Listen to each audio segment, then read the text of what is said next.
There is an awesome welding school right here in Central Florida. It's called Underground Metalworks.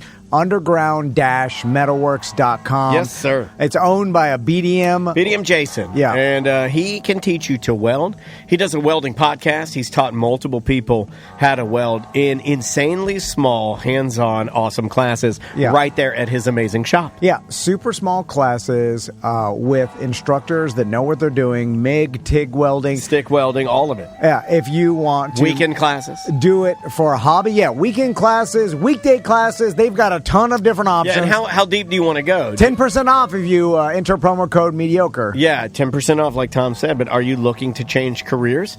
Well, that's real deep, right? Yeah. Are you looking to be a hobbyist? Do you and your son or daughter want to get better at fixing your bikes? Yeah. Or maybe you're a motorcycle guy and you're sick of taking it up to your buddy. Well, you have an option. Do you want to learn? All the self-help stuff that I'm pouring into my brain this year would tell me you should learn because it's good for you to learn a new skill. You could be lazy about it, or you could do what you should do and sign up for the weekend classes and learn a new skill. And they have awesome small welding equipment. I say small, portable, and that you could do this in your garage. Yeah, absolutely. A lot of people, I'm thinking of my dad's old 1980s welder, a big acetylene torch, and then the welding, all the it's equipment was gigantic. But it's 80s now, right? Yeah. So if you want to learn how to weld, right here in Central Florida, it's underground-metalworks.com. Welcome back to the Tom and Dan Show. I like that. You threw me for a loop. You threw me for a loop. That's what we should start calling this thing. The Tom and Dan Show? Yeah. I'm okay with that. Do you think a corporate time is too confusing? Well, yeah. I mean, a bunch of people ask, when are they doing that rebrand again? Because we announced that. I say we. But I think it would be more confusing if we do the rebrand now. Well, you just change everything. You Tom and Dan Show. And then. Are we back there on that?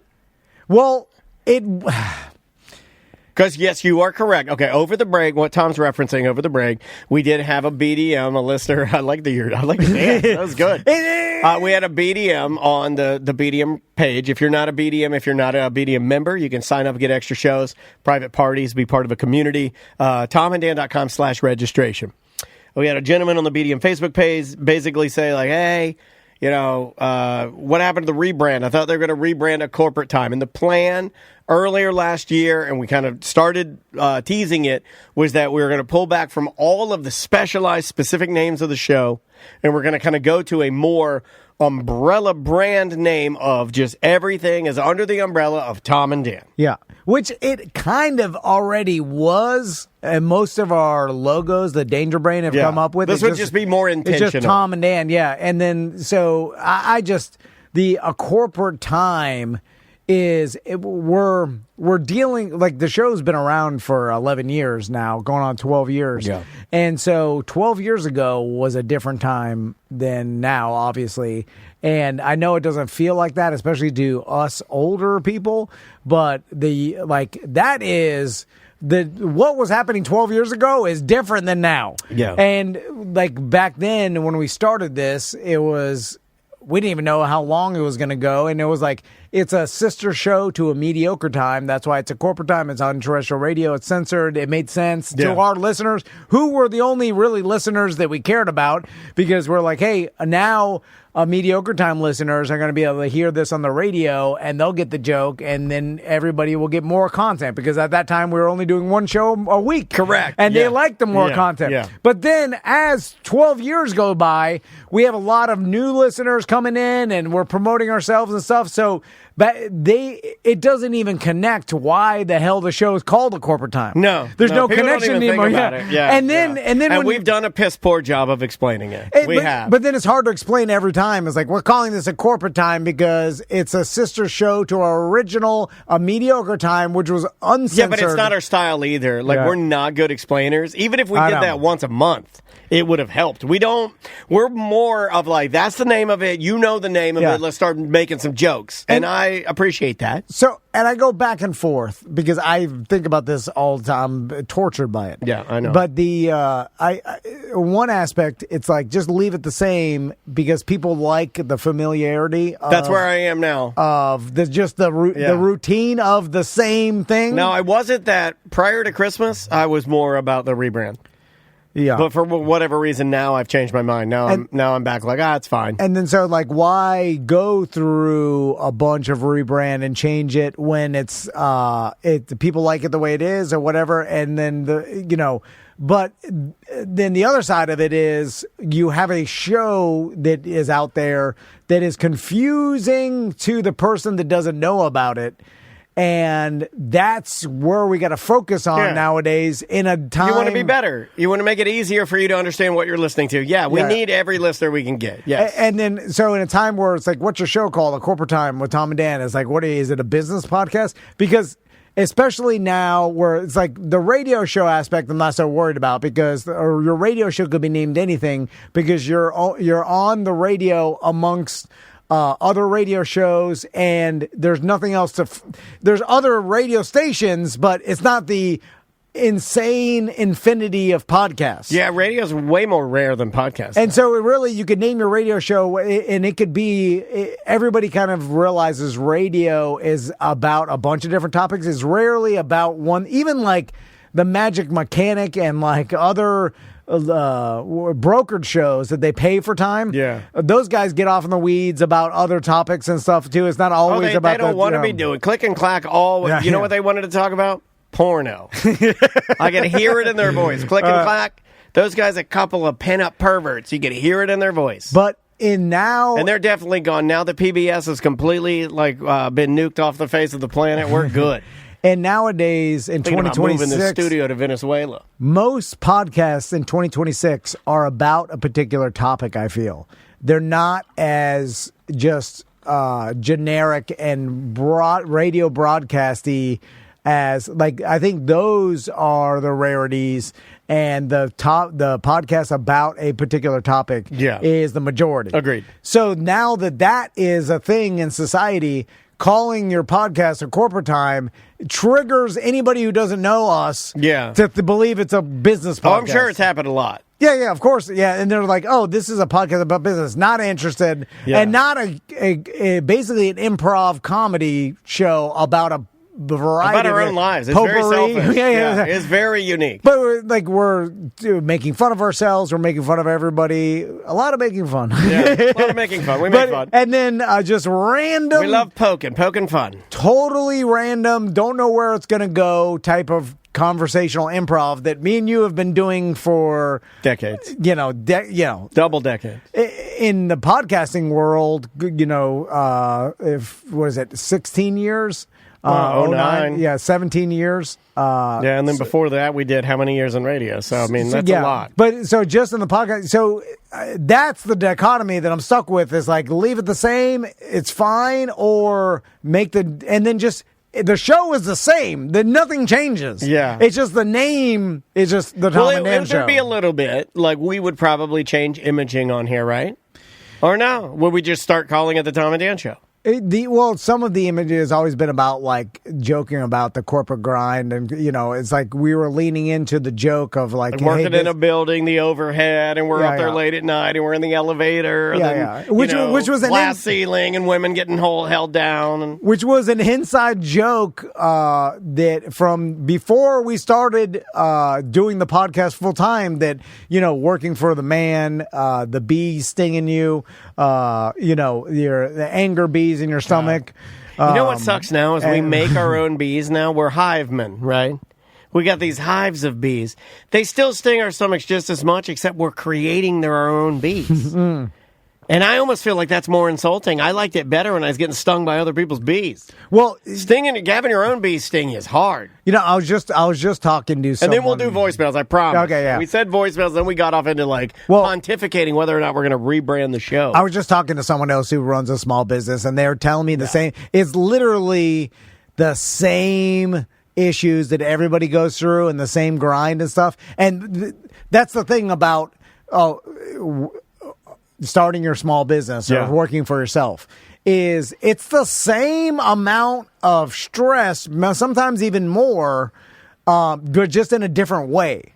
There's no work that is stress-free for the most part. Like, I'm sure some people have it, or business or whatever. It's kind of a rarity, right? But that's the rarity. You're always dealing, like, there's no free lunch. I tell my sons all the time. I'm like, you cannot have... And you make them pay for their lunch, too. They pay you for your lunch. You cannot have... For them, what's a grilled cheese in the Van House? What's it cost, a grilled cheese in the Van House? I'm teaching my sons that's free lunch. Like, I'm saying... But they're doing they're watching what you do, not what you say. They'll be fine. They'll be fine. I do the same thing with Love Thy Neighbor. So what, you yell at them and you say there's no free lunch, but you give them as much lunch as they... Is that what you're confessing to? I did that with Love Thy Neighbor. I'm like... the listeners write you about this constantly, right? About how you want... comes up. This is the number one email I get over a holiday break is people that will email me and go like, why does Tom complain about his sons not having grit, yet he does not do anything, not even one little thing. Yeah, to not give them even grit. one to give them grit. Well, and I you know what? That's the comedy. I don't write back anymore. I don't know what to say. The comedy of it is... But I don't think they're laughing anymore. they're like, oh. They're like, it's only funny for a while. No, but you don't want to hear, like, you know what? I made my sons do chores today. They did them. What's funny about that? It's funny is like, I made them egg sandwiches and I'm mad that they're weak. because I'm complaining about but they think you're really doing it, I think. Parental dilemma that everybody wants something and they're like, why don't my kids do this? Well, you're not doing anything. And that's the funny part to me. It's like saying, why am I so fat? But you don't do anything about that it. It's or whatever the hell you're complaining about. It's funny to me when you just complain, but you don't do anything to change it. Yeah. It is pretty funny. Because that's what every human does. That's what we're all doing. It is pretty funny. And when I hear someone else, it's nothing funny about me like, I decided to lose weight, and I did. I think they want a victory. I think if I had to answer that question honestly, I think that maybe they care about you and they want a victory. They don't want to feel. I don't think people want to see you struggle all the time. It's just like when you're watching a movie. Everybody's struggling. Yeah, they do, but they want you to win occasionally. And I want you to win occasionally. I don't want you to always lose. Yeah, that's not fun. You want your favorite people to win sometimes. Yeah, and you're some of their favorite people. Yeah, but I never talk about the wins because it's not funny. Yeah, that's true. I've said that before. There's nothing funny about walking up the stairs is not funny. Falling down the stairs is funny. Every vacation I go, I complain about, and people I'm sure are like, Jesus Christ, this guy's complaining about every goddamn vacation he goes on. But that's the funny parts to me. Telling you about the good things. It's not funny at all. I know. And then so it was like, we used to have this conversation with other people where they're like, why are you so negative? I'm like, that's where the comedy is, No, I get it. Believe me, I completely understand it. Speaking of negativity, talking about somebody who, is turning his life around, I believe, our good friend Mike B. I believe he's on the sobriety train, and he's taking it a little more, I think he did massive changes, meaning I think he did cigarettes, I think he did alcohol, I think he did caffeine. I saw that. He did he's exercising. It's like 40 days with no, cigarettes, caffeine, alcohol. That's hard. Yeah, no, it is. It's a struggle. The struggle. I want to hear about the struggle, and I want to hear him fail. Which he eventually will. Yeah, he will. And then I'm like, oh, yeah, it happened. Yeah, we knew it. I want him to succeed, but the inevitable failure is coming for all of us. He left a message on our BDM page over the weekend. I asked him politely to leave us the same sort of deal in a voicemail form so we could play it on the show. Okay. Here's our very good friend, Mike B. Hey, Tom and Dan. Mike B from the Ono Radio Show here. So I'm stopping by the Wawa the other day, and, I enjoy myself a fine breakfast sandwich every now and again when I can't make breakfast at home. And I get in, and from across the way, I see that they've got a sausage biscuit, and I think it's their best breakfast sandwich, bar none. I'd appreciate it if you'd call these by their actual names, Mike B. And you're a foodman. You should know this. They're called Wawa Sizzlies. It's a Sizzly or Sizzler? No, it's a Sizzly. How dare you? A Sizzler is a steak restaurant. A Sizzly is a microwaved sausage biscuit. Everyone knows that. So I approach, and I'm coming up on a line. It's probably 5 people deep, and I reach through the middle of the line and just, excuse me, real Sizzli, for those following along. Sizzly. quick, and I grab the sausage breakfast sandwich. Sizzly. And as I'm exiting to, go get my pineapple lemonade, which I enjoy, this woman, probably in her 40s, in like medical scrubs, looks at me and goes, "You need to wait your turn." I ain't gonna let no dog groomer tell me I can't take my sizzly. So that ain't gonna happen. Okay, so I saw Mike's question on the BDM page. So basically, the lady was calling him out for the lines at Wawa typically go past a hot food cabinet. Yes. And inside of there are 4 different types of sizzlies and also their baked potato product. It's almost like a hash brown and item. His question was, should I wait in the line with no sizzly and until I get to the point where it's a grabbable sizzly, and then I grab the sizzly? You have to be an arm's length of said sizzly. Or do I go and grab and break the line, grab the sizzly, then go to the back of the line with my sizzly? And get back in line with the warm sizzly. Because and because his question was, this lady mean mugged him. She said something. She actually said, and but trust me, man, I've had people mean mug. But if you are correcting me like a child in the Wawa, I better be doing something wrong. And in this case, I don't know how you feel about it, but Mike B was doing the exact thing you're supposed to do when you're shopping for sizzlies. Any of those warm cabinets, and there's 4 of them. There's one on the end of each place where you check out. And they load them up with the fresh sizzlies and the hash browns. You're allowed to. That's literally free reign. That's international waters. You can get any sizzly out of there. Yes, because all those people I'll go a in step line. further. You could ask the person loading the sizzlies to hand you one of their sizzlies. You can do that. Now, that is allowed. The problem, though, is human psychology, and I do this anytime I'm at a theme park or any place with outdoor lines where I'm trying to get to the other side, and there's a line through, and then I have to just cut through the line, but just to keep going. You just say, "Excuse me." You say, "I'm not in line. I'm just excuse me."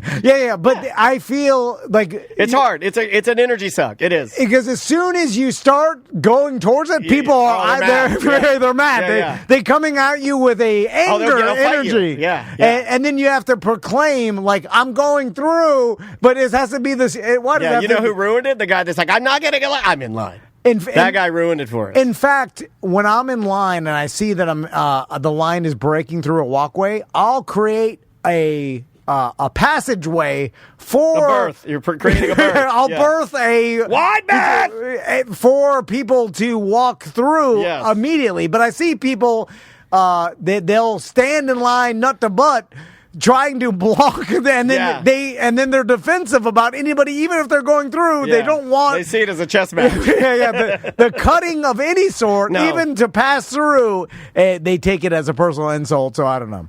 But I would agree with Daniel. The sizzly is, you should be able to break the line, get the sizzly, because I'm not. Why I'm going to wait for all these people that are may or may not be buying sizzlies. Now, I guess the argument could be, if the other person in the back of the line is waiting for a sizzly and you grab the only one, and then there's a problem. No, then you have to tell the person, "Oh, I'm sorry, you didn't know that you're supposed to go get your sizzly and then go get back in line. I'm so sorry." What's that? And I'll do that. Well, what's Mr. Wah say? I will do that. Well, the problem starts with Mr. Wah, and Wawa is, I believe it is a Seminole tribe word for goose. The word Wawa. Did you know that? You know what we should do? It's an Indian word meaning goose. What's the chances that if we called Wawa, that it will actually, a human will answer the phone eventually at all? It would take a minute, but you'll get somebody. You will. At the actual gas station? At the gas station? No chance. You can't do it. Did it with some sort of call center? Automated, you can't do that. Those people are in the weeds. So, no, nobody can talk to anybody there. No. I'd like to ask the gas station, what's your policy on getting the sizzly? They don't have a policy. I'm sure that's what I was going to tell you. They have to have one. Dude, Wawa is... Wawa, the problem with Wawa, the reason I don't shop at Wawa, everything else is fine. Their food is fine, gas is fine, everything's fine. Oh yeah, I told you this. You don't like I do not because of the line policy. They have no line in Wawa. It is literally every man for himself in the line. The sizzly thing I get, you're getting hot food, but there's no rhyme or reason on the line. People they get in, they jump in front of you, they self-check. It's just, and nobody, none of the employees have been activated in a way. They're not. None of them are assertive enough to be like, hey guys, let's line up here so we can get this done quickly. Nobody does that.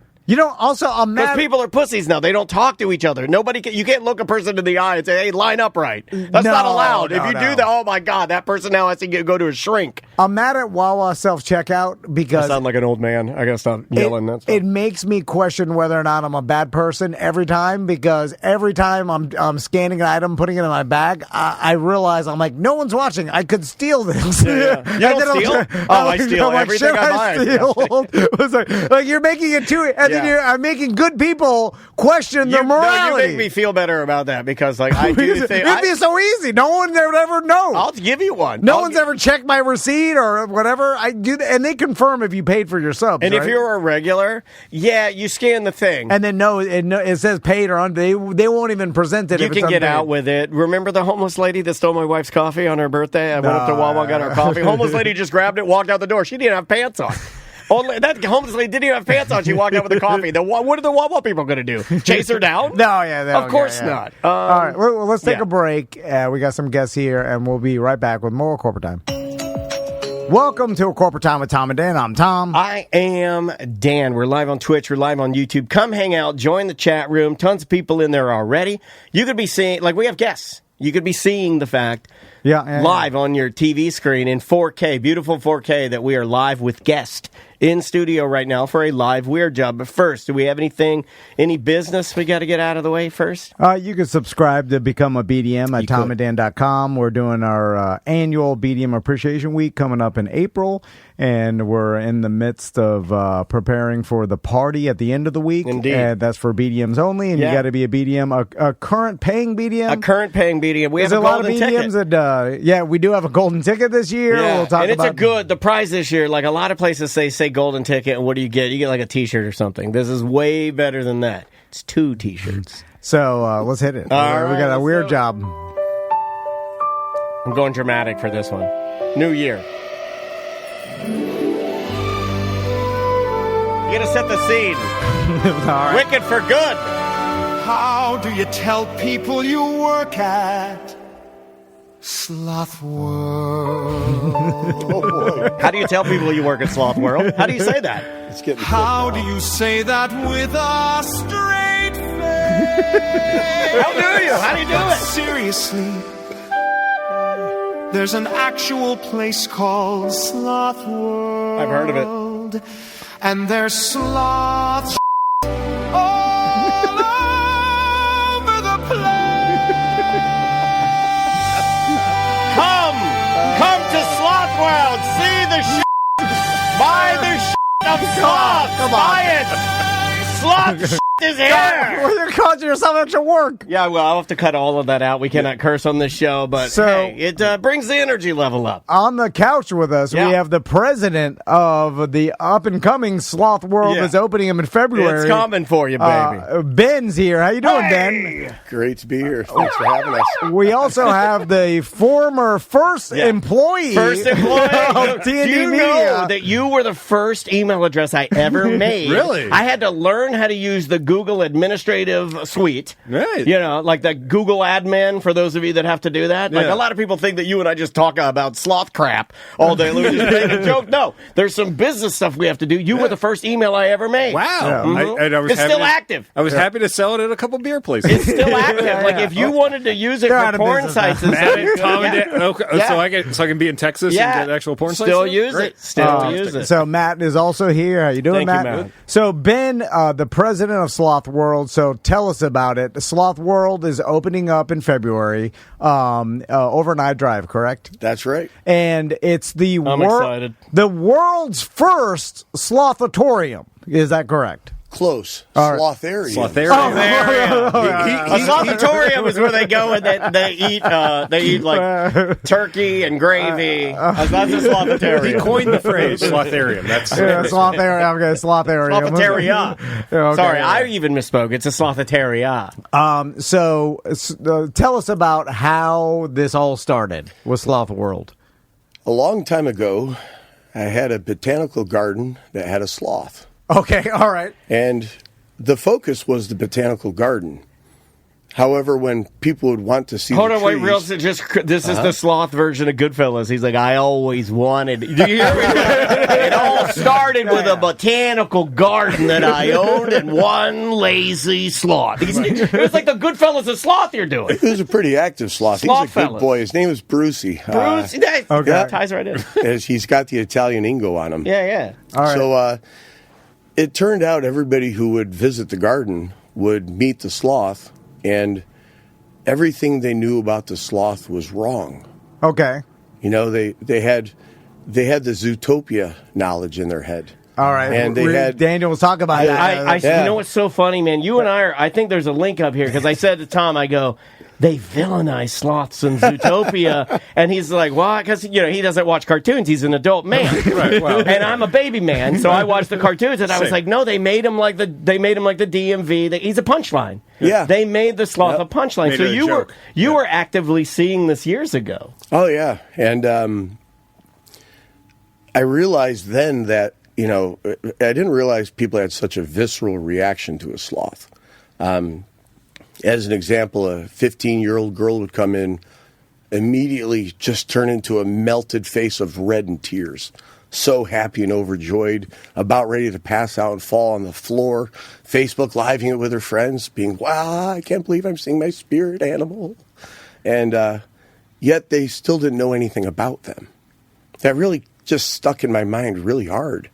And when you start learning more yourself, you realize that nobody really knows much about sloths. So, Well, we live in a time where headlines, we live by the knowledge of headlines. Like we did it ourselves last week with an animal. We were talking about possums. And we were talking about these possums, they got rabies and stuff. No, they can't. They're Most great of them, for everything. but they Leave them can't. alone. They're great. They're wonderful. They can't get rabies. They keep the ticks off our dogs. Exactly. And we were informed by our listeners and corrected, our way of thinking. Yeah. So what are some of, I guess... Well, I wanted to ask you, Ben, first, before Yeah. we get into the sloths themselves, because I spent the morning researching some sloths, and there's some weird facts about sloths that I didn't know. They're there are. fascinating mammals. There's weird parts of them that separate themselves from other mammals that are interesting. And there's mysteries still about sloths that have been unsolved, which is rare in the world, that we don't know about particular animals and like everything All right. about them. You're piquing my curiosity, Yeah. So, Tom. but let's go back to because this is a Weird Job Wednesday, and you're going to have 40 different sloths around there in the sloth world. God. And how do you? Okay, let's go about the business of creating That's like as sloth many world. beers you have at a beer fest. There's So- 40 different sloths. So My God. you have this botanical garden, you got the sloth, you see the popularity, and everybody's enchanted by the sloth, and then you're like, I need to start, essentially do this with more sloths and make it the focus on the sloths. So how do you acquire sloths? How do you come up with the plan of starting Sloth World? Well, that's kind of it's part of the story on how the Sloth World began. The other part of the story of why Sloth World really exists is because when you start to learn more about sloths and their habitats and their environments and the risks associated with them being there, you realize that there's a lot that needs to be done for them too. Sloths have so much scientific value to the world that we've barely even scratched the surface on. No sloth has ever had cancer. Why? They don't smoke. I know that. I'm not an idiot. That's an easy one, You guys right? can come here with your flashy vehicle and your Sloth And World if they t-shirts. did- I'm not an idiot. They'd only get through maybe a pack a year because they're too slow. Like me, It I takes a smoke while to get crack. back from the tree to the gas station, that's all. So no sloths like have that. ever gotten cancer? There's so many weird things about them. Like, why does their heart rate go down to 10 beats a minute when they're under anesthesia? Why can they hold their breath for 40 minutes? I read that. Why are that they fact. fantastic swimmers? Yeah. Swimmers? Yes, A yeah, sloth yeah. swims? Didn't know Yeah, that. they do. And they Did can not know It just that. looks like a tree log floating down. And they only come Well- down to the ground to poop. Yeah. Yeah, and then Oh, so they only come down to, so that's what they think of Earth. Yeah. They're like, the trees are where They it's come down, at. they- We love they it up there. Down drop here. their to-do down, and then they go up. In the sky, they get eaten by hawks, and on the ground, they get eaten by jaguars. It's sad to think about it, but their primary source of being in the forest, like the primary reason they're in the forest is for food. And in the wild, they live for 8 to 12 years. Whereas in captivity, the record goes to 57. I saw that. God. Yeah. Whew. And That's a heck of a lifespan increase for. Yeah, man, I'll say. Yeah, you're right. And what's interesting about sloths, and we'll get Well, you're to blowing my mind. You're just hitting me with fact after fact. The anesthesia one blew my mind. Their heart beats once every 10 minutes under anesthesia? It'd be every 10 seconds. Oh, so every 10 seconds their heart beats one time under anesthesia. So let's go back for a minute, because when I was in D.C. at the Museum of Natural History, there's a skeleton of a giant sloth. Oh, the ground sloth. Yeah, the giant ground, and this thing is gigantic, like a. Size it up for me. How big are we talking? Bigger. The claw would fit in the room. Yeah, it is. God, yeah. I mean, how big is it? It's how tall would it have 15 been? foot. 12 foot tall. Wikipedia would certainly correct me to the better, but I'm thinking they were something in the range of like 40 to 60 feet long and 20 feet tall type of things. They have caves where they have. It almost looks like somebody took a drill and just drilled in these weird curved marks into the rocks. And that was the ground sloth burrowing for a place to 20 hang out. feet in length plus. Okay. And 15 feet gigantic. in height plus. Humongous. Yeah, that's massive. And so, obviously, over millions of years, they evolved, and then part of their evolution is that kept them alive is how slow they move and how slow their metabolism is, and that's what we know is a sloth is slow. It's it moves very slow. There's where we get our punchline for Zootopia. But like you said, the hawks and ground cats are natural predators, and them basically just blending into the environment and moving so slow has kept them alive. So slow, in fact, they'll have algae grow in them, which is part of, they'll eat algae, and there's certain algae that just exist on sloths, correct? Well, I don't think they necessarily eat it, but it does exist. It grows on the fur. Maybe you were thinking of Jelly Roll. There's even He'll eat anything, including his boogers. There's even a specific beetle called the sloth beetle that lives on their fur, reproduces, and that's their whole entire ecosystem. So that's interesting crazy stuff like that. There's different toad sloths, like 2-toed, 3-toed, and what makes sloths a little bit different than other mammals is they have less vertebrae in their back, which is also odd. But the one thing that, like I was talking about before, that is interesting to me is when we don't know something about a particular animal, and it's weird to me because I'm like, man, we've been studying animals for a little bit, and to not know about how a particular sloth reproduces is weird to me. Why do you think that is? Just lack of interest, or a sloth takes 15 seconds to have intercourse.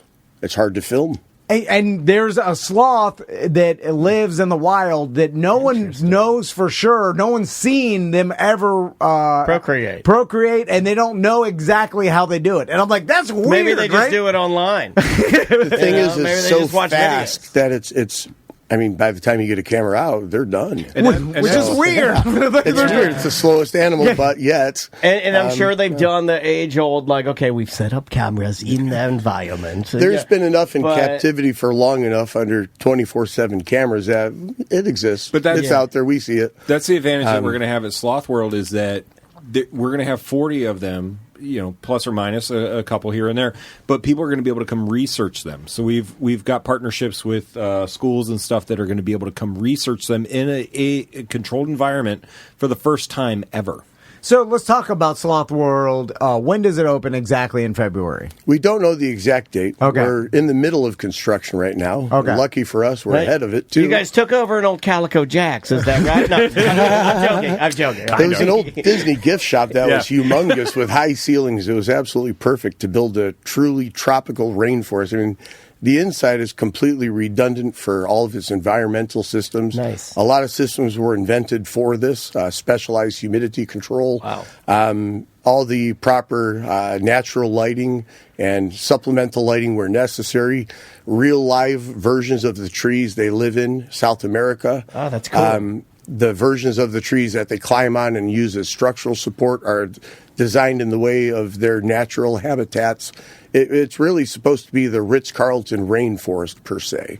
We didn't want to build them a Motel 8. We wanted them to have the world's most advanced facility. So when you have people often say, why do you need so many sloths? There's a few reasons for that, and the first is a few have to be awake in order for you to see them. They sleep 22 hours a day.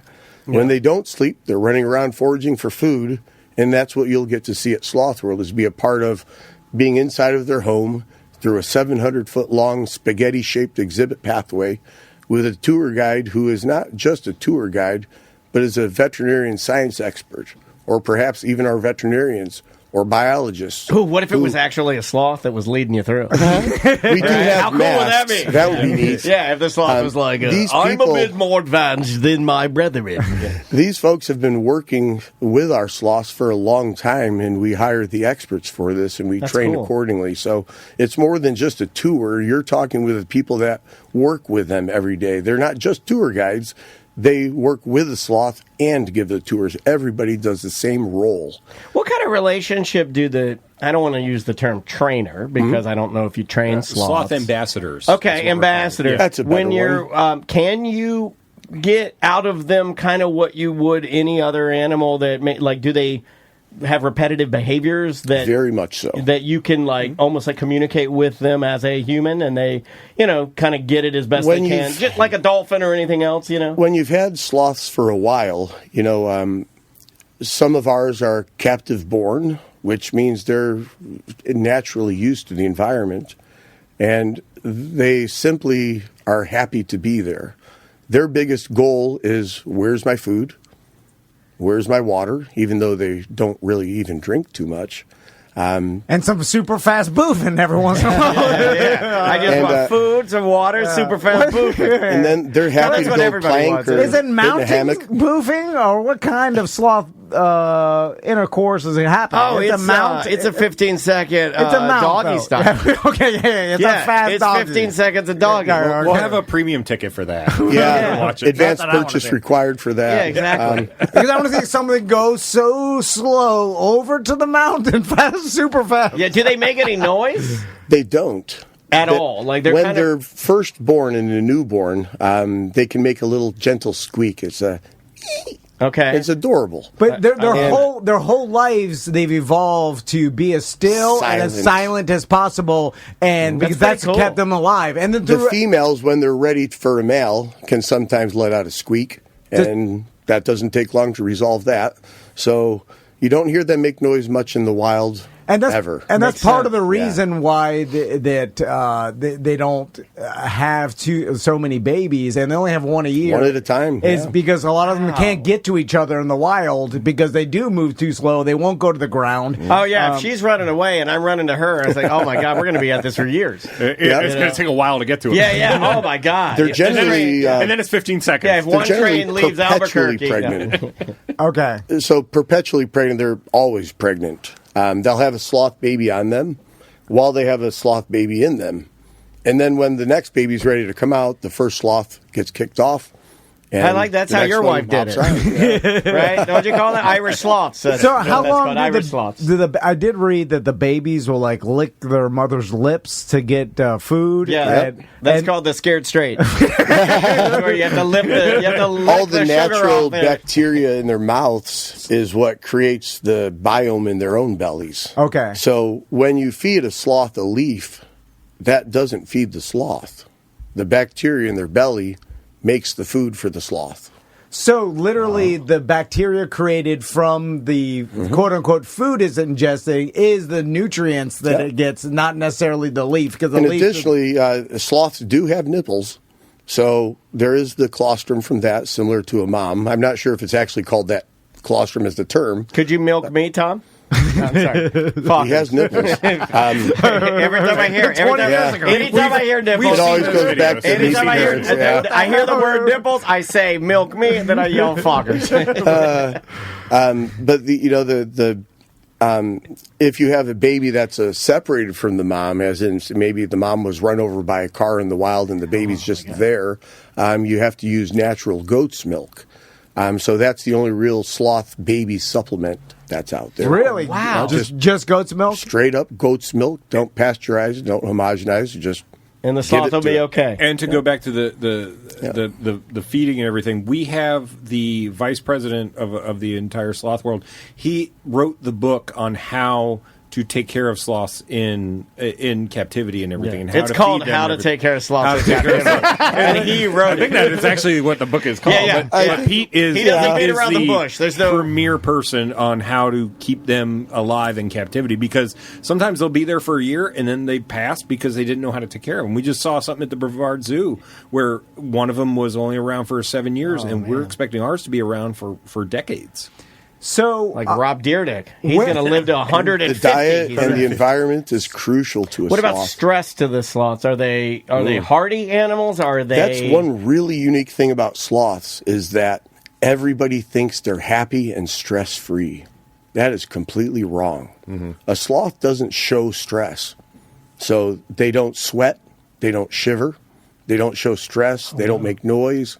They look because that's happy. all expending energy that they only take 160 calories a day. I mean, that's 2 fun packs of muffins for my kids. Yeah. And that's their daily intake for energy. So when a sloth is stressed, that's typically going to be an environmental factor, a predator, trees being knocked down to build houses, cars driving by and honking. Hey, sloth, I'll see you! When everything That is was a redneck yelling at a peacefully sloth. serene, a sloth is happy. The environment, the diet has to be correct, and the environment has to be serene as well.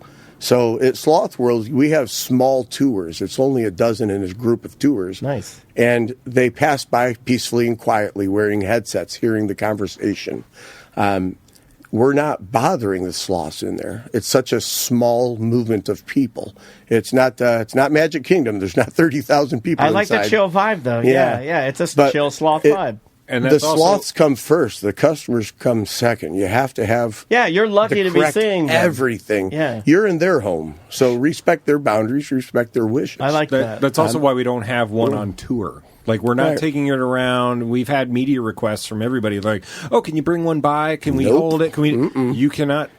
Don't tell everybody my text. Matt, this is just like 10 years ago when I tell you to don't tell bring a everybody. sloth by. Let me poke it. I had a lot of problems with Can my I pet text. it? Can I pet it? But no, that's not. Getting leaked. Look, it's the cockatoos at the house. I'm like, bring a couple sloths. I want to play with I want them. to throw them outside. Bring a couple slides. We'll put a There Tom are and Dan things- hat on one of them and take a Have photo them play of it. pinball. No, but There are safe encounters and there are unsafe encounters, but for all of us, they're safe. To the sloth, that's the difference. So when you see a place saying, come hold our sloth, hang out with it for a half hour, feed it all the lettuce and Kentucky Fried Chicken it wants, the sloth is going to be a little bit stressed from that. And I'm sorry I text Matt that, by the way. What would make you think Kentucky Fried Chicken? Why did you think he'd like Kentucky Fried Chicken? What would make you pick that out of a hat? The sloth is really going to be I've ever heard. Kentucky Fried Chicken, a whole bucket. Do you know he And I bought a was like, bucket? And do you know what he bought? He was like, if they don't like that, they'll love potato wedges. There's a whole bag of potatoes. and drink a Monster when it gets Yeah, here. there's our whole bathroom's filled with seasoned potato wedges and buckets of chicken because he thought he was going to be feeding this stuff. His sons were on their way over and he had to text Crystal there. Oh, it's off, stop, no sloth. All right, no Matt sloth. said we can't have a sloth in yeah. the studio. I don't know why. Come by, take some of this chicken. I'm like, just grab it and bring it over. It's fine. Throw it in the trunk. Sloth World's a permanent home. It's where they're going to live 600% longer than they would in the wild and be able to live with their family members as well as they continue to populate. So, Ben, let me ask you about the diets of sloths, because there's another interesting part of sloths, because I assumed that I don't know why I equated them to like a koala bear, whether they hang onto a tree, it's like, tree-dwelling, slow grazer. I'm like, they're only eating leaves and like fruits and stuff from trees, but sloths will eat insects and small lizards too, which is odd. Slowly, though. Yeah, slowly. Yeah, it's a slow crunch. So I think that's more of like, every now and then you see an animal eat something it shouldn't. Yeah. Okay. He's just figuring it out. Yeah, like I like those They're videos. really going to eat a lizard and keep licking those things down. I love what he said. They don't want anything like He said that. like a duck eat a squirrel, and you're like, whoa. So what? But they'll do it one time. Yeah, one time. Sloths are actually called a folivar. And first time I heard the word, I'm like, what the heck is a folivar? Yeah. There's carnivore, herbivores, and folivars. Folivars eat leaves off of trees, foliage. Okay. Makes sense. Makes sense too, yeah. Is there any particular type of leaf they prefer? Pretty much everything that they have in the wild in their natural home, they love. And But for- they're still picky. And medical marijuana, they love it. If you blow it in their face, they don't like it. There's a lot of the three toads primarily eat cecropia. That's they grow 150 feet tall in South America. The leaves are bigger than my body. They're huge, and they can chow down 4 or 5 of those a day as an adult size. And we're having them imported. Oh, really? Yeah, all the food is, No, we actually grow the cecropia at a property a little bit down the road from Sloth World. So we grow most of our food in-house. We do supplement it with some fresh organic that we can't grow all year round.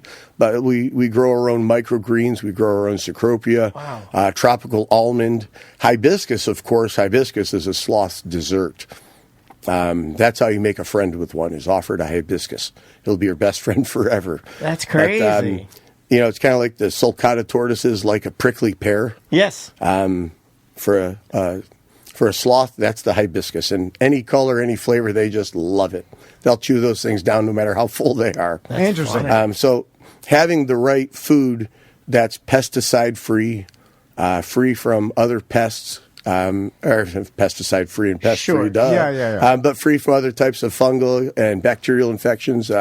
It's important to feed your captive animals the right diet. The diet is so critically important for a sloth. And the diet was wrong for sloths for years. Pete, our vice president, wrote the book on sloth diet care. That's what zoos use to train staff on how to take care of them. It's pretty commonly known now, but at the time it was pretty not. What were they getting wrong, if I can ask? Like, what was the misconception? They would be giving them mashed potatoes and corn on the cob. This isn't a Pilgrim's Thanksgiving, guys. You know? Yeah, they were giving them big doubles and tater They white. don't eat Popeyes. 2 big Bufors. Pete always had the attitude that replicate nature. Why are you trying to reinvent the wheel with complex starches? We're not trying to make fat sloths.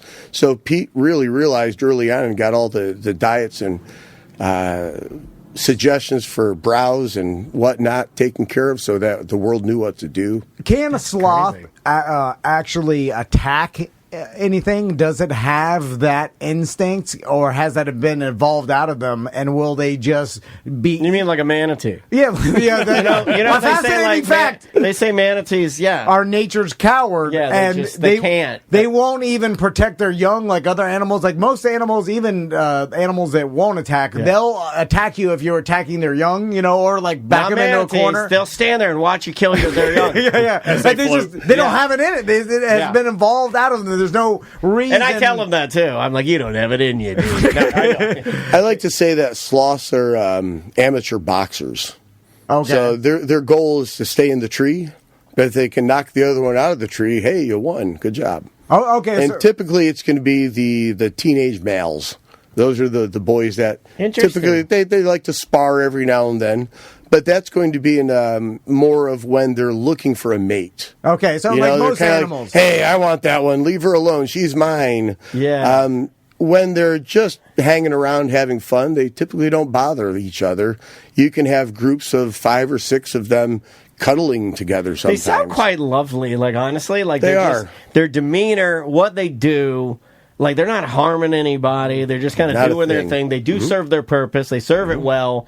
And then, they just kind of do their thing and chill out. They're nature's most peaceful creature. I can see why you would very much like them and fall in love with the hobby of sloths. Let's go back to what we don't know about sloths, because this is fascinating. Anytime there's a mystery, I'm like, what? That's crazy, because it seems like there are no more mysteries in this world, and that we solved, basically, we know everything about everything. So what don't we know about sloths?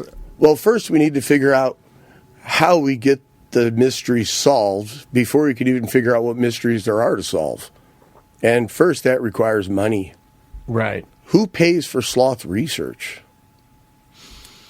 Big Crickets. sloth? I don't know. Crickets I everywhere. like that answer. Yeah. The answer to that in the future is going to be Sloth World. I like that. So you're Great And talk about the proportion of your conservation stuff ticket that we- price Yeah. goes directly to groups like the Toucan Ranch in Costa Rica and many others to do surgeries on sloths that their customers in their countries ran over or got electrocuted or fell out of a tree and broke a limb. Or get hit by a zip line kid. I saw that video too. That was interesting. Well, that's the Yeah. most famous social media That video. sloth is the most famous sloth. But that's only a line way sloth. to fix sloths. You still need to conserve the ones that are out there, Sure. protect their habitats. Nobody does that now. That's easy to buy land and leave it alone. It's pennies on the dollar versus American land. You can have substantial swaths and just leave them be and exist. Where are all the sloths in the world? Most Primarily- all of them are South America, the north to the... It kind of starts up and swaths down. Are there any sloths in Venezuela, and do we now own them? We will. It's Costa Rica, Venezuela, I'm gonna get Guyana, 'em. Give me those Peru, sloths. I want Nicaragua. 'em. Most of them are on iDrive right now. But then that's only how you keep existing sloths alive. In order to learn more about them, you have to start working with places like the University of Florida, as we already are. We have the world's largest population of sloths. We can actually have repeated blood drawn so that we can analyze patterns, age differences, where systems start to decline. You have a point of. You have like Right. a Test focal point sensitivities now, for yeah. antibiotics, what medicines worked well for this and not so well for that. We're able to really provide a lot of data to the scientific community, and When we're did you- doing that now. When did you know as a young man, or is this a recent kind of obsession? When did you know you wanted to do something like this? Or when did you get that sort of, because this sounds like After the botanical garden, I didn't know anything about sloths Yeah. before, and I'm not even really an animal guy. Yeah. All the people who work at Sloth World are the experts at what they do. And my job is to make sure that they're doing everything right. That way we can donate as much as we can to the population of sloths to help the world learn. And I've had enough business success in my life. Was one of those late 90s .com millionaires. And you can only buy something for $1 and sell it for $2 so many times in your life before that becomes really boring and repetitive. were you the fart.com guy? Yeah. I always wanted to meet the that's my fart.com. Video gaming Dude, if you could websites. own fart.com, I mean, you're my guy. You're a Fart.com. You're a millionaire, right? You know the owner of fart.com is a millionaire. He That's goes to hilarious. Trader Joe's on a jet ski. I just said it. Whoa, that's awesome. But this is a business that's really designed to give back to the animal community as much as it gives back to the human community. We want to teach the world about sloths. I like that. We want that 15-year-old girl that comes in and cries about it to say, maybe I'll be a veterinarian. And 2 times a year, we're going to host a lot of researchers here at Orlando Sloth World, so they can come research them and have like a community of it. So 2 times a year, we're going to host them. the we should zoo do has a- 1 or 2 sloths. We You should can't learn much on that. True. We need them here. You need a lot. You So- need, and we need to do like Puxatawny Phil in Orlando. And then get big old fat Al Roker going live. He's like, I'm live here. We're here with Stephen the Sloth. We hear that and Kristen Bell all day long. Yeah. We put 2 sloths, a male and female, and then if they get the 15 seconds, If they of give it movement- 15 seconds, Yeah, it's going to be a great year. Which one picks the Super Bowl winner? I like that. We could do that. So They do have sloths that paint. They pick up a brush. They Oh, yeah, touch they're it. artists. There's a gentleman on Etsy. He sells them, and I think they're $35 or $40. They're Wow. horrible paintings. At least you're honest about it. Why are they even doing that? I have no idea. Can you train a sloth in any way? Have you seen that in your You time? can't train a sloth. You can kind of teach it a repeating pattern of, hey, there's a leaf in my hand. Come on over. Oh, there's food. But Use at food. that point, you can train anything to do that. Goldfish do that. But you're not going to take your sloth for a walk. You're not going to take her to the beach. Do people have like black market sloth pets that it's a problem where they there have aren't them? black market sloth pets, but there are sloths as pets that are lawfully licensed as that. You can legally keep one in Florida in this house if you wished. No, after you leave, you're done. That's done, because all I know is we got a bathroom full of chicken and we're getting a sloth. Give me the sloth. And I can put the webcam on it because it's so slow it don't move. It You don't see what I'm move. saying? That's where the money's Finally at. get some money. A lot of people damn ask fish us, are everywhere, where huh? do you get all your sloths? And that's actually one of our answers. There are sloths we've purchased from private individuals that simply had no real right to or reason to have one. They didn't need to have it. Some of them were retired as they started offering the cuddle tours with them from their homes, and you can't do that. I give those to kids in my neighborhood. It's People unethical. hate it. It's bad for the sloths. Don't cuddle them. Don't show them off like that. I usually don't Keep them in the do right environments. business marketing deals on the air, but this is an exception. Okay. Let's do some. You're business. going to hash it out right now? Here we go. Should I take minutes? Is this official? I'll give you a year of advertising Oh, for boy. one sloth. Oh boy! yeah. I'll trade you And a it doesn't sloth. even need to be a baby. It can be like one of your old rotten sloths. Well, you know, pretty Give me soon, It's a sloth we'll bring over. starting in March, nobody gets to export a sloth. Yeah, talk about that. Yeah. I saw a little something about that. Yep. Yes. So, a lot of the groups that manage who gets to export animals from other countries to other countries, the main one's called CITES, CITES, and that international organization says who can export a tiger, who can export a lion, an elephant, or a sloth. And as of March this year, nobody's exporting a sloth from their home countries any longer. Really, it's now illegal. Yeah. So Will that hinder you being able to? Oh, you know- no, our population reproduces. So you're just We're sloth world. Sloths make sloths. you They go. make Okay. plenty of sloths. Can you crossbreed different variations of sloth? Or That's is that an odd one, actually. I'll get a slothadoodle. Yeah, I think it was the kangaroo. They just realized that all the ones in zoos that they've kept shipping to other zoos to keep having sex with each other and making more kangaroos. Well, whoops. There's like 4 species Well, you were of telling me kangaroos. there were 4 different Oops. giraffes. Or, giraffes. I'm sorry. Giraffes, Did I yeah, say 4 kangaroos? there's- Sorry. yeah, You're there's fine. 4 different They're giraffes. very similar animals. I know they look so close. idea. It was the giraffes. Thank you. But the giraffes, I guess, there's like four species. They all look the same, and now all the zoos are like, crap. All of ours are hybrids now. What do we do? So with sloths, there are the 2 toads. There's 6 species in total.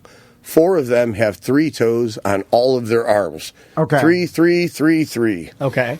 The 2-toed sloths still have 3 toes on their legs, but on their arms they have 2. And they're not toes; they're claws. It's a piece of bone that grows claw. Okay. Wow. Do scientists know Exterior why? bone. Like, it's weird to me that one would evolve to 2 toes to 3 toes, but it seems like 35 million years apart. Yeah. Yep. And it just That's crazy. because of their environment. The evolution said that the 2-toed is better to have 2 than 3, and then and wherever else they grow. Well, the 2-toed sloth can articulate, so he can kind of wiggle his fingers at you.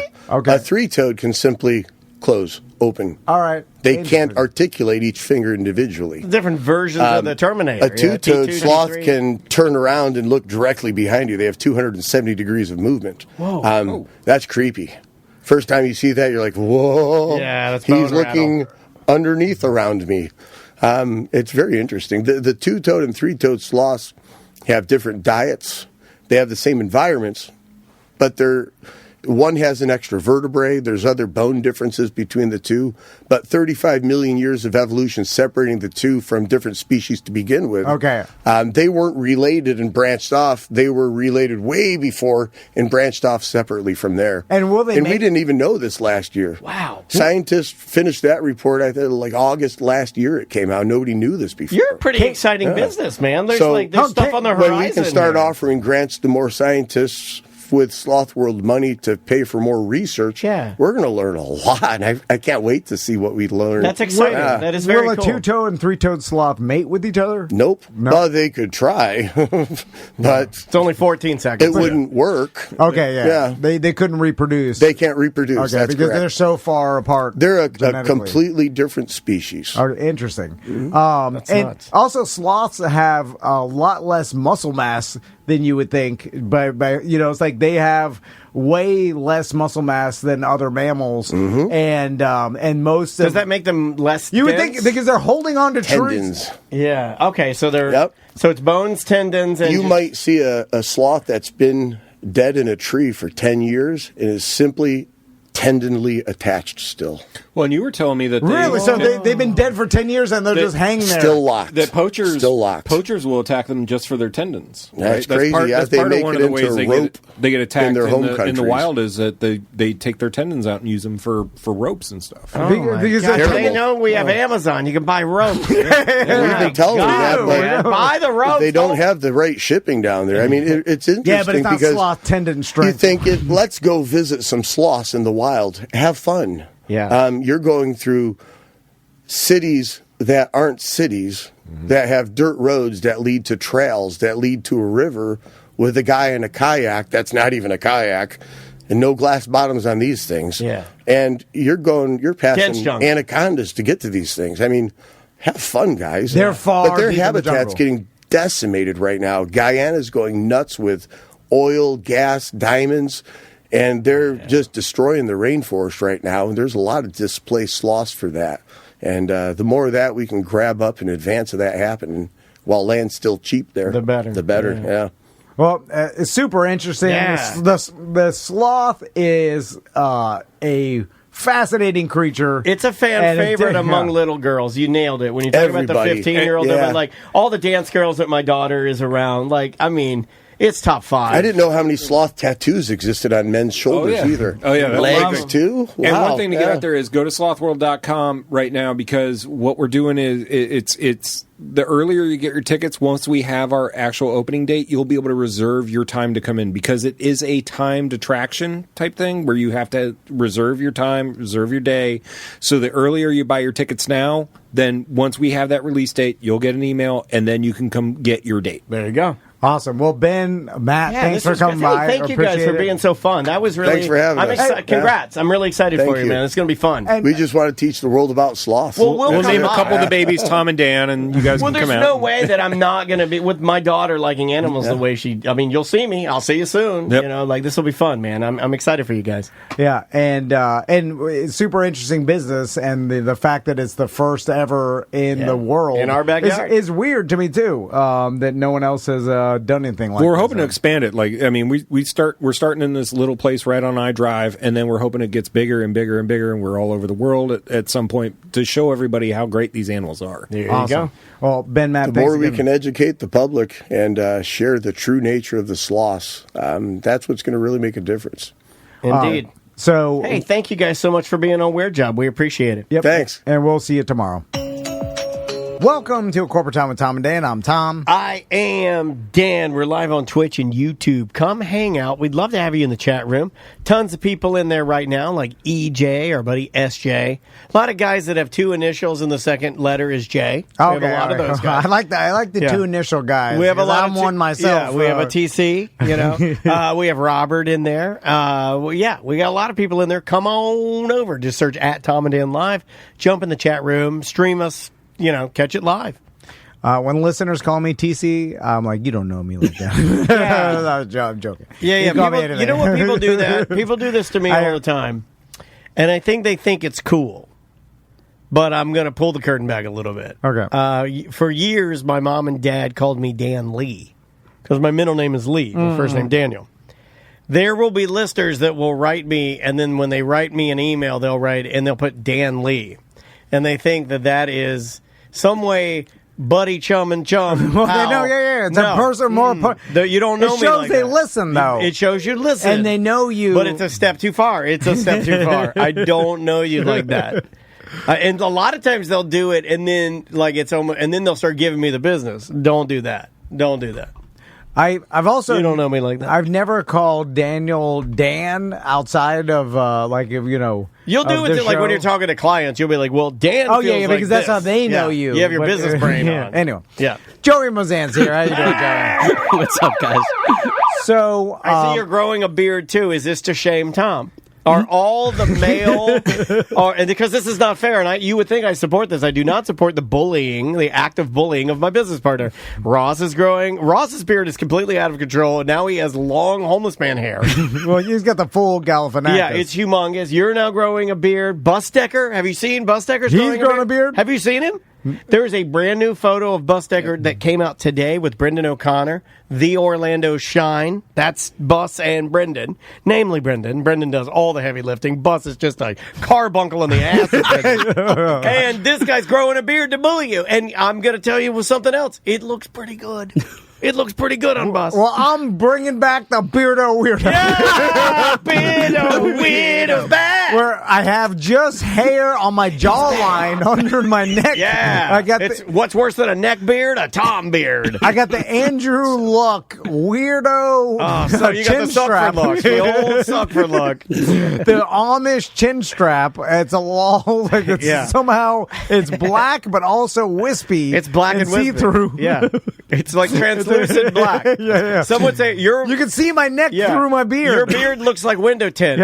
It's like black window tint. You can see right through it. What is that? Disgusting. Is that 8%, 9%? What are we running there? So we brought Joey in today because over the break, I'm sure everybody saw it on social media, and they saw the Indiana Jones stunt spectacular gone wrong, where the ball, the iconic ball at the beginning of Indiana Jones stunt spectacular, somehow got knocked off its track and fell over the side of the actual set, the set. Yeah. And then bounced, and then an employee of the park ran up to shield the bouncing 400-pound ball. But he did underestimate the weight of the ball. Yeah. So greatly. he went to block it from the audience, which he did successfully. Yeah. Like by the way, Mission accomplished, brave soldier. I've always wanted. Thank you for your service. I've always wanted this chance my whole life. To be a hero. And it has to be on video, too. This man's a hero. It can't be. I don't want This man's a fat, red-headed hero.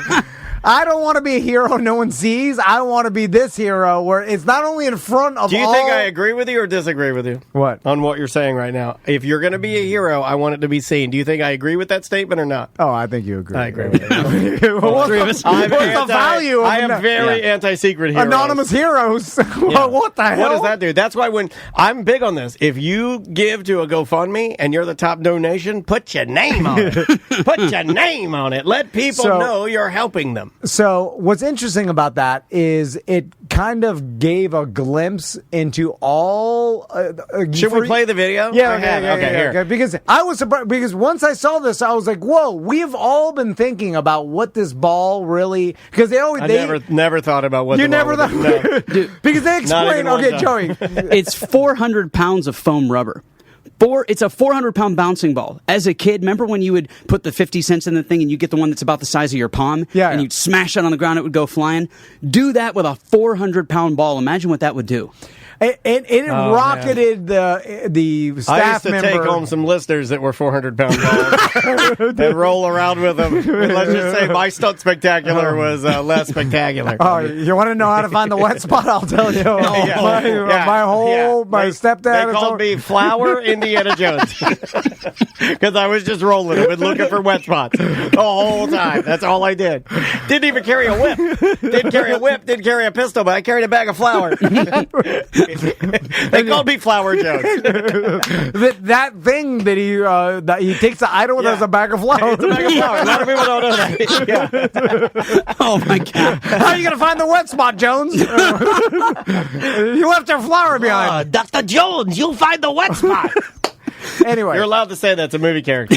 You're allowed to do it. They, for anybody who's seen Indiana Jones Stunt Spectacular, which has been going on how long, Joey? Since '89. '89. Oh, it's time to put a pin in that thing. It's done. There's a legacy cast. One of the very first Indiana Jones is now the director, and his son is Indiana Jones now. It's crazy. This thing's been going on that long. I think they mentioned that in the show, right? Oh, yeah. Whenever they're both working together. Okay, yeah. This show, just so you know, this show is historic, and this show is so boring that they're still doing it. Well, the best part was when they would pull the people out of the audience, and you get some random dude from Boise, Idaho, and they're like, "Say, all right, now remember, you're an evil laugh," and they put the thing on that you have the voice changer, and he goes, "Whoa, whoa, whoa, whoa, whoa, whoa." So, that's the best part. Okay, I did have nostalgic memories because me and Crystal took the boys, I forgot, maybe a couple years ago, to this, and we were watching the show, and I'm like, I think I was damn near their age the first time I saw this, and it's exactly the same. Like, almost down to everything is the same. Like, nothing's changed. Yeah. I mean, even the they didn't plane and the Nazi fight, right? Yeah, but they changed the symbol on the plane for obvious reasons. Yeah, of course. When I saw it was swastika. When I saw it, full swastika. There may have been a surviving Nazi, like on the cast. Who knows? Yeah, but all the stunts were the same. Like the general plot, everything. Like they didn't change anything. Okay, do you want to see this video? Of this guy, which is kind of cool. I'll say to experience that where you're seeing your kids watch something you saw when they were there. It's like Summer and our friend Summer and Robin that do horror movie. Oh my gosh, the horror movie makeup show at Universal. I mean, that is literally a show that's been there forever that I hope they never get rid of because it has history behind it. We'll talk about that in a little bit. It's actually closing down to be redone. Yeah, okay. I figured you'd have that on your ticker. All right, here is the brave young Disney soldier who saved a pack of Meemaws from a 400-pound Indiana Jones inflatable boulder. You can see it. It's happening.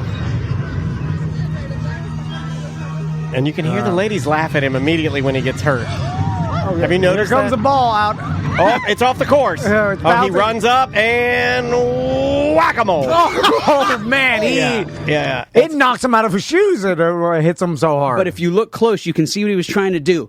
I believe this guy was the German mechanic at one point, and now he's the stunt coordinator. It's a lot of people stay on that show and move to other roles. Okay. That dude is a beast. So if you watch it real close, the ball bounces, and I think that when it was going up, he tried to match its energy, and he couldn't get there fast enough. Like a double bounce on a trampoline. Yes, that's exactly. So he jumped up to try and use the momentum to push it and look like an absolute Atlas, like rock star. And instead, friggin' Stato Calpito, man, he jacked him, got him nailed. Here, I'll zoom in a little bit so you guys can see it. And whack-a-mole. Oh, man, it's real bad. And he got hurt. He had to have some stitches. And he's okay, though. That's why we can laugh. He's okay. Good. Yes. And now, I had talked to Daniel behind the scenes. I was like, do you think this guy sues? Because he has the greatest video that has been to sue Disney over if he wanted to. He was protecting patrons. And it's like, obviously, but I also, from talking to Mo for so long, like, if there's no negligence on Disney's behalf, like, for instance, I don't know how many times they know they've done this show. I'm sure there's a running count, right? Well, you figure 6 times a day, 365 days in a year. That's just over 2,000 times a year. 36 started in years. 89, yeah. So 36 years. So, you're looking can at... get damn close. There you go. You About 7,500 or 7,500. Okay, yeah. Just under 10,000 Yep. times. Yeah, so- and then if you count the number of times that they probably practiced it, you have to probably double it. So just double it because they test it a lot. So over 10,000 times. I'd say 20,000 times is probably. So less than a half of a half of a half of a half a % chance that would ever happen again. Yeah, let's just say it's 1 out of 10,000, and then you could make the argument if you're Disney Corporation, hey, like this is a crazy anomaly that's happened 1 out of 10,000 times. This is Stardust Racers, is it not? Hold on a second. Is this not the same argument for the roller coaster? Like, this was an anomaly. This never happens and will never happen again. Well, that lawsuit just came back with the Duck and the SeaWorld. I don't know if you guys saw that. And SeaWorld got not acquitted, but they dismissed the case. Bad. Here's some free tickets. And because they said the SeaWorld wasn't liable for the Duck, so that sets a precedent of like even them making the argument that they had a pond that attracted ducks, and the judge and jury, or at least I'm not sure who found them not liable if it went all the way, but I guess the court case never even materialized. Yeah, I don't think it did. And so that tells you something, like that there's not just everybody has to pay at all times, no matter what happens. So do you know if this guy is? I could shut it down right now. Okay. Does he have Disney Plus? What? Remember? Oh, you mean that when you sign the contract for Disney Plus, If you have Disney, that you can never sue Disney for anything? That lady died of food poisoning, and she couldn't sue Disney because they had Disney Plus. Oh, really? If you read the Disney Plus contract, you're basically signing your life away. And the Disney Plus, when you say you're paying us $9.99 a month to watch a bunch of old movies, okay, cool. As you scroll down, it says BTW. If something bad happens to you on Disney property, we are not liable. Don't care. So sorry. There's the brick wall. Well, this is the Carnival Cruise Line. We reserve the doo-doo cruise. You could be pooping in a bag, but we'll give you no money back because go kick rocks. But because I know Mo DeWitt, he would say yes, that protects them in certain instances. But if you are negligent and they were able to prove that you were negligent with the food, you could still sue, even though you have Disney Plus. Like, it doesn't cover everything. You can never sue, no matter how negligent we are. It protects them. I'm sure they just put it in there because in certain instances it protects them. But that's not we've known that waivers it's not an end all be all. Like, if you're negligent, you could still have to pay for it. I'm saying on a side note, special thank you. If anybody knows what's going on, it's Mo DeWitt. Personally handled my case. Thank you so much, Mo, with me through the whole thing. Injured on the go, just called Mo. Appreciate it. There you go. So this guy, what do you think Disney does? It was supposed to be Mo, but it was like Stranger Things. Sorry, and I'm so sorry. Gail, hold on. Hold on. I can do that again and fix it. There we go. Fixed it. There you go. So what do you think Disney gives this guy? Because give him that ball. Oh, that'd be the ultimate collectible. He gets to keep that ball. Because he did save the audience because the ball would have bounced into the audience, and if it did that, lawsuit. Those people are so crazy. Well, some of those people are already injured, already hurt. Like, I'm sure they're mad. The guy porta scooters and stuff, right? Like, it's heading right for the handicap exit. No, it was the front row, so that's the VIPs. Those are the people that were with the Disney tours. So those are the $9,000 an hour people that are hanging out. So if they get whacked, you want to talk about lawsuit? That could have been like a Chinese delegate. Yeah. And imagine if that ball was bouncing towards me, I'd be like, here a nude boat. I would take it just like Jake Paul took that Joshua punch. I'd lean into it. I'd let it kill me. Because you know why? I'd be like my family. I'd think of Maisie. I'd be like, I'd see Mickey Mouse, and I'd see Mickey Mouse materialize into money, and it would fly into Maisie's mouth, and I would just offer myself up. And that ball, correct me if I'm wrong, you guys are pretty smart dudes. I think that ball could kill me.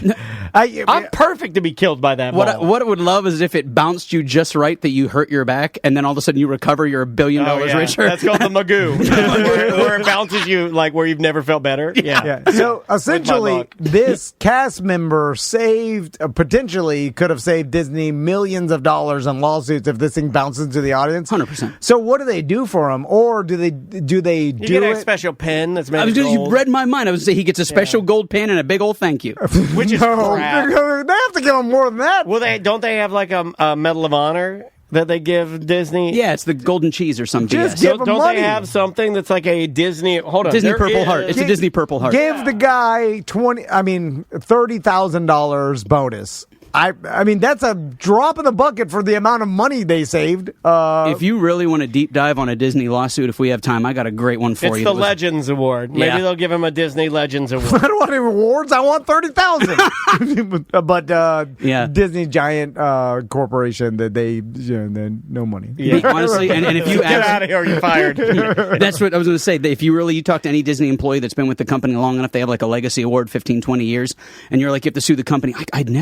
I would never sue Disney. They lot of loyalty shaved their head and drank the Kool-Aid, bro. Okay. I was going to say that too. Like this guy, it's the most I've ever seen of any corporation. My Disney friends are very loyal, and I will argue that many of them have been treated so well. Right? Yeah. Like I got buddies that have worked there. We know good friends of ours that worked there 30, 40 years, and they are doing very well because of Disney. It's my mom's only regret for moving south. Her and her husband have the coolest life down south. They live in Fort Myers. They're so happy. But I asked my mom, "Do you miss Orlando?" And she's like, "I just miss my job at Disney. She was a concierge at the Wilderness Lodge. Unbelievable that she would say, "I miss my job with Disney." She does. The Wilderness Lodge seems like there's a lot of employees. I talked to an old man that worked at the check-in desk at Fort Wilderness, and he was like, "Yeah, I've been working here for 30 years or whatever." And he's like, "I came here as a kid or whatever." Like, there's nostalgia built into all their employees where you get it in families. They're almost like military families. Like, I have friends that, like, their mom and their dad were Disney employees, and then they're Disney employees, and their kids will be Disney employees. It's just like no different than the military, or like my dad was in the Navy, and I wanted to be in the Navy. Well, you know what I do? I'm a weakest army, though. The Disney Army, weakest army. They're very weak. They're fat army. Are they weaker than the Kiss Army? They're lovely. They're the sweetest people, but they're very. Like, one ball can kill you.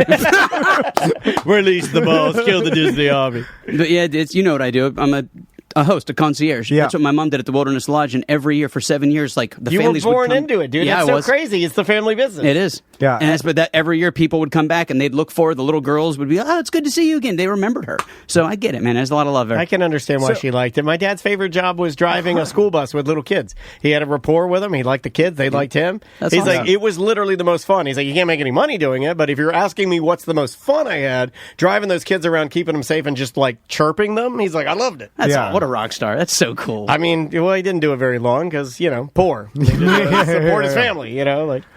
So fun jobs don't pay. I got lucky. I got very lucky. Yeah, but if I did your job, I'd be miserable. I'm thinking about also, a bunch of rich people. At it. It would be, what do you? If I did your job, you could not do Joey's job. If I had to go to a theme park all the time, I'd be miserable. I was so mad. I'd be like, "What the hell?" Picture you in late July at Hollywood Studios. What's the lines? You're rich. Why are you doing this? And you're having to stay like enthusiastic and tell behind the scenes tales. God. You couldn't do it. So back to Indiana Jones. Okay. So I saw another video on social media that it alluded to the fact that they weren't using the ball anymore. Yeah. And I don't know if this was like immediately after, like the same day, because I guess the show must go on. Like, I don't know if they canceled the show the rest of the day then, or next day they ran it without the ball. But there was a before and after video of Indiana Jones running with the ball, and then the after video is him running with no ball. And I'm like, did they take the ball away? Or maybe temporarily until they figured out a problem? Like, what caused this, or what anomaly happened that the ball bounced off? But ChatGPT saying they've had reports of it not running too. No, that's correct. Just they're not saying it's like they're saying they're almost like picking and choosing when they run it. Okay. I don't know if they're testing. Maybe they're so testing. bad. It's like if you've ever watched it whenever they're halfway through the show and it starts to rain, but they have to finish the show, and it just becomes a bunch of floor work and stunts. You're like, this is the dumbest thing I've ever seen in my life. Oh, because insurance reasons, whatever, they can't do any of the high falls with the rain or whatever. Yeah, the best stunt show going on right now is over at Universal. That Bourne Stuntacular is insane. That's something that whenever I take you guys over to Universal to hang out, we'll definitely take the boys to that show. They'll love it. One dude falls 40 feet out of the sky and into a bag that's underneath the stage. It looks like he falls to his death. It's insane. Is this where they have the fake? Who has the fake Spider-Man that is a robot on a That's in rope? Disneyland. Have you seen that? It's so bad. I'll watch videos of that damn thing all day long. He's flipping around. Oh, I love it. I saw that in person. Yeah, because it goes off all the time. It's like recycle, right? That's out in California Adventure in Disneyland. I guess we didn't. Now you're lying. You've definitely seen the video. You've definitely seen the video. Every other radio host lies. Why shouldn't we? I feel like we should lie too. I'm a goddamn liar. I swore that's in Disneyland, not here. Goddamn, I swore. The chat room saying, but it's like I see it. It looks so bad. Maybe it was a big transformer. I saw that for sure. You know what? I don't like the big transformer. He's not big enough.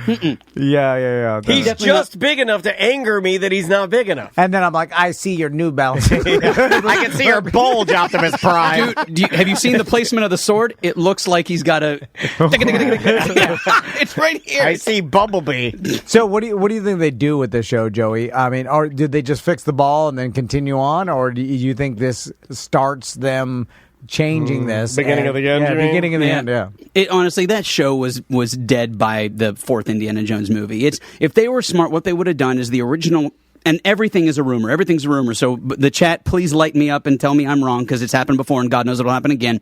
But the rumor was that ride was going to eventually be part of Lucasland, and all of that was going to be Star Wars themed anyway, and that was going to become a Star Wars stunt spectacular. That was a very big rumor.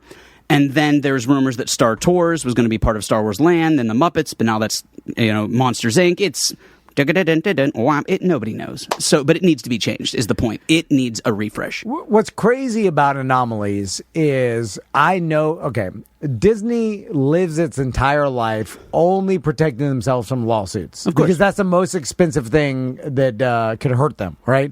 And so they do whatever it takes. That's why I made the joke about if EJ found a gator in some Disney, or was it EJ? Yeah, they are reporting, just to confirm, they are reporting it has been taken out until I found a footnote. Oh, the ball. I finally found a footnote after checking enough blogs that they are now reporting that Disney has decided to take it out until they can rectify the problem, which probably means just like Everest and what was it that we had the big the swinging Yeti. They just made him stationary. What they do is they're like that ball and the fun that went along with that ball has now been destroyed and flushed down the toilet. Yep. And you'll never get that back. And there's going to be a smaller ball, a lighter ball, or a cage built where you. They'll just take the ball away and keep the show the same, and you charge the same price. He's just running from nothing. Yeah. Well, that's the way it is now. Did you ever ride the Yeti ride when you're going through, and the Yeti was supposed to swipe at your head, but he just stood there while they put a strobe light on him, and it was terrible. But people are so blinded by Disney and refuse to admit that Disney half-ass and ghettos their stuff. And look, I'll say it, and I love Disney, but Disney. And you let your rides get old as hell, and you let them get decrepit and crappy, and then you don't fix them, and then you keep your prices exactly the same, and that's why you're losing, and that's why people are getting tired of you, is because you're not innovating, you're not doing anything cool, you're not even fixing the stuff that we love. You're just letting it break. Like, we'll just take the ball out now. Okay, well that's fun. Great job, Disney. You suck. Now is that what you wanted to hear? Thank you for that. To defend them, if we only got more and more listeners and we got worse and worse, I'm not going to try. We might be there. We'll get to a point where I'm just sitting here and I'm scrolling reels. if you're willing to watch the radio station, that's what we did. No, I know. Just watching magic videos all day. So if people are still showing up and they're still printing money and they're like, we don't have to fix nothing. Like no, but it's what everybody's doing with everything now. Like every corporation, you can make the argument for the government. Not making this political. I'm just saying we are at a time now where if you have the cards or you're the bigger company, rather than fix it, you'll just pull the thing away and say, like, sorry, we're taking that away from them. They don't even say sorry. They just take it away from you, and they leave the price the same. It's going to be up to us to say to Disney, yo, your parks kind of stink now. Your what you call your redos or whatever are refurb. All you do is lean into the nostalgia. Bingo. And Universal's innovating. Yep. Universal has all brand new stuff. So, I mean, what do you want to do? It's under new management. That's what it comes down to. Under new management should be their new slogan. Welcome to the Mouse House, under new management. What happens is you got the thing opened in 71, nobody touches it. SeaWorld opens up, we ain't afraid of SeaWorld. All of a sudden, Universal wants to open up in 1990, and they said, all right, you know what, let's hurry up, let's rush open something in 89. It's only going to have 5 attractions. And then they opened up Islands of Adventure, and Disney just said, you know, we're good. They're not going to be bigger than us. We're good. And then all of a sudden, here comes a water park. Here comes a bunch of hotels. Here comes Epic Universe. Here comes a partnership with Point Orlando and Icon Park. But at the very least, Joey, all I'm saying is, like, when Destination Everest has a broken Yeti, and it's been broken for 5 years, you could fix it. Take $1 million that you have sitting around and fix it great. Fix it perfectly. Shut it down. Throw money at it. Make it awesome. And give it something positive for people to talk about instead of me. Just put the strobe. They put a strobe on it. It was so embarrassing. But it's not even swing. The giant Yeti was the biggest animatronic on property. It was worth about $1 million at the time. Well, it was poorly designed from what I understand, Correct. and it would not work correctly. Well, you have enough money, and you have a team of engineers that you can redesign it and make it awesome if you want to. Or we put a Yeti who has his hands on the wall like he's actually afraid, hit him with a strobe light, black hair. Nobody will say a word. That's called the Miami Macarena. Are you allowed to say that? Oh, whoops. Yes, you can. I put it. Yeah. Hey, my dad loved Jeff Howell's joke. The Miami Macarena. You put your head, back. Put the cuffs on. Yeah. My dad's laughing. You cry laughing. So back to what I love about Anomalies is that ball, like there were so many tests and so many run-throughs and engineers and other people saying this ball can never bounce, because I'm sure someone's like, hey, this ball can never bounce out of here because it'll bounce into the audience and hurt people. I think it'd be the first thing you think of. And then they're like, nope, Step one. we designed it, an engineer, like it's impossible, because usually that's how it is. Like, I it's thought it was a impossible cage. for this. I thought the stalactites that kind of...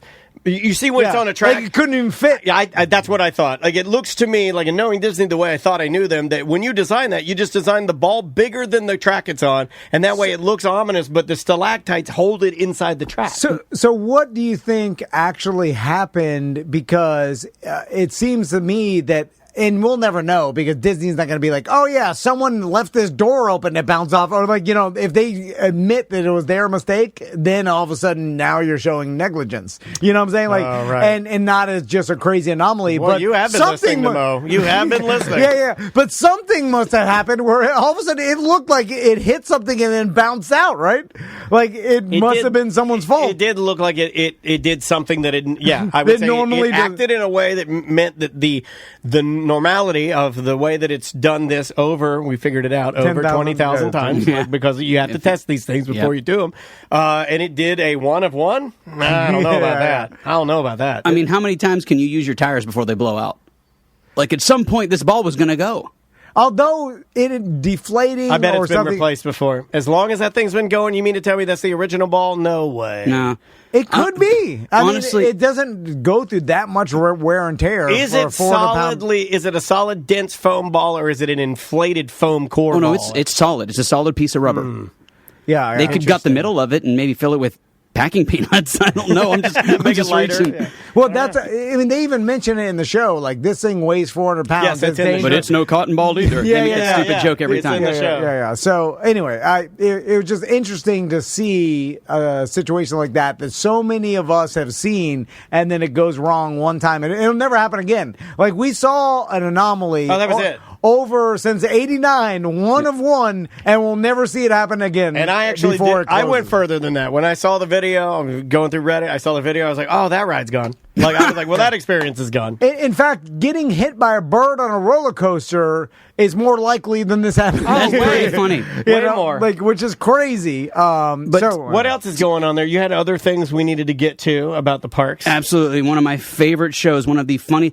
What I love about Universal Studios is that they kept their, what some would call street atmosphere, the atmosphere of the characters that randomly walk around the street. You don't get that at Disney anymore. You don't get that at Hollywood Studios. But at Universal Studios, you could be sitting having a burger at Mel's Diner, and all of a sudden Beetlejuice comes up and goes, hey, how's it going? And you're like, oh my gosh, it's Beetlejuice. Yeah, So you'll still get a Marilyn Monroe. You'll still get, like, The Scooby-Doo gang will be randomly walking through a gift shop looking for clues. Universal's really good about that. Okay, then they send their actors out a lot of times, and then do they have handlers? You hate the actors that interact with you, don't you? Like if Scooby-Doo, like a Shaggy was like, wow, look at this. Like, wow, Scoob, it's Tom from Tom and Dan. And you're like, oh. Like, Ross is taking... I know Ross Parker. I'm supposed to talk about that. But yes, no, I hate it. I don't know what it's like. But you don't hate it. You hate interacting with it. You don't hate that person or what they're doing. No, I hate pretending. Like, I hate the pressure of like feeling that I need to pretend. Play along. Because if I don't, then I'm the curmudgeon dad that doesn't like to have any fun. And then if I play along, I'm a fool. let me save how awesome you are. You're a great dad. Beetlejuice comes up and starts talking to your boys. You love it. They're interacting, they're teasing, they're laughing. Yes, of course. There you go. See, you're a great dad. Don't put yourself down. Horny, though. That's the only one he'll let interact. Don't let him talk to your wife. He likes horny ghosts. Oh, he hits on Gemma every time we go to the park. I'm like, I thought you got every time. Why don't you give me your number? Every time he says every. Here's the thing about my sons: they hate the character too. Really? Because they're my sons. The most trauma they've ever had, and they'll tell you this. And this is why they're so weak. Because I don't give enough trauma. They need to get almost kidnapped one day. That's the name of your parenting technique. Almost kidnapped one day. The Tom Van parenting technique. There was a Frozen. What's the Olaf. An Olaf, and what's the princess name? Anna and Elsa. Elsa. There was Elsa and Olaf in Washington D.C.'s hotel lobby. Yeah, That's homeless Olaf. That's different. Hey, come on and get a picture with Olaf, mother effer. Yeah, come on. Hey, you want? Hey, I got Olaf. I got Elsa.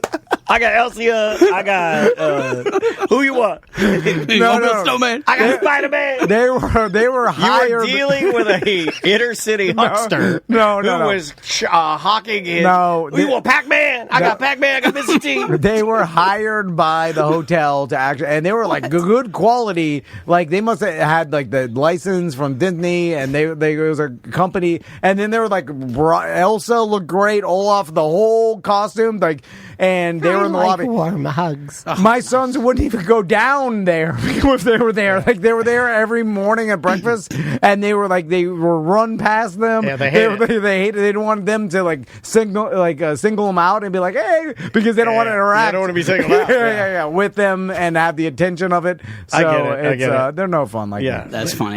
What else, Joey? What do we got? The horror makeup show is what we were going to talk about originally. The horror makeup show is directly across from Mel's Dine-In. It's one of my favorite shows. The actors in it are friggin' hilarious. You know a couple of them. We do. They're brilliant, and it gets to the point. The horror makeup show is so well known in local canon culture and everything. You'll go there and you'll say, who's friends with Mark James today? Which is one of the characters. Who's friends with? Because it's like your favorite rerun. It's like sitting and watching The Office over and over and over again. It's like watching Friends. Your favorite episodes are there. You'll go there and ask what actors or actresses are playing what characters just because you want to see their performance because it's so good. And they're all excellent. I mean, like these guys, a lot of them are lifers because it's a hard show to do. You're doing full-blown improv with an audience. Yeah. That's very intimate. You have I don't want to spoil it if you've never seen it. There's some surprises that happen and cool things. And it's cool to see top-level improvisational folks that I know of, work. And it's a hard job, too, because they're working with internationally. I was asking them one time how many people they push through the doors. It's an astronomical amount of people have seen the show globally. Is Disney World cursed by the nostalgia? And we talked a little bit about this, but it's like, okay, if you change anything, all the Disney purists get an uproar, right? So they're like, okay, no problem. We won't change anything. Better for us because we don't have to spend any money. A Cracker Barrel effect, if you would. Well said. But then if more and more time goes by, it does put you into this, like even what Daniel was saying, like, hey, nothing's been updated in years, and all these other parks have this new technology and the new shows and new things to see, and we're doing the same old thing. But they're like, well, we're stuck because if we change anything, everybody else is. See, stuck is fine. My problem with Disney is not that they're stuck. I love their nostalgia. In fact, it's one of the reasons why I want to go there. My argument is if you're going to be the nostalgia park versus the innovative park, Universal being the innovator park, then you have to make sure that all of your nostalgia rides are top tier perfect. They have to all work right. They can't be janky. The Yeti has to look good. It has to throw a little money at the Yeti. Give us what we originally paid for. You have to make, because if you're it looks dilapidated now, right? Correct. But even if they do make it all look and work perfectly, it's still the same old thing. True. And then it is kind of a business problem that I would see where it's like we're stuck here and we're losing. We have this business problem. We're losing because we can't change because everybody who loves us doesn't want us to change. But then where the criticism is, we're the same old thing, and so there's nothing new. Universal has what we call reverse. It's the exact reverse of Disney. It's the reverse nostalgia. How many rides, when Universal opened up in 1990, how many rides are still there from that opening day? Ooh, I don't know. Let me This guess. is a fun one. Okay, I remember they got rid of... E.T.'s still there, right? Okay. Yeah, E.T.'s Okay. still there. E.T. Jaws is gone, Correct. but hey, another feather in the cap for Universal. They did like a big, they did almost a tribute to it. Isn't the fish still there? Every time a ride at Universal closes, they hide Easter eggs. There are 5 in Harry Potter that are hidden Jaws. Yeah, see, I think that's awesome. Back to the Future's gone. Correct. King Kong's gone. Correct. Earthquake's gone. Correct. Earthquake's gone. Twister, that wasn't original. That's gone. It's That's been gone. replaced twice, You actually. got it. You're good at this. For somebody that hates theme parks, man, you know a lot.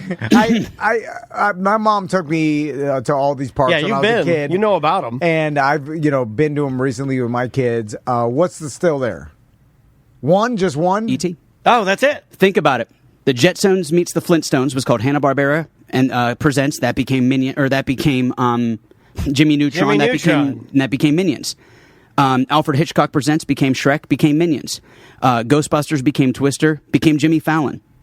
Kongfrontation became Mummy. Jaws became Potter.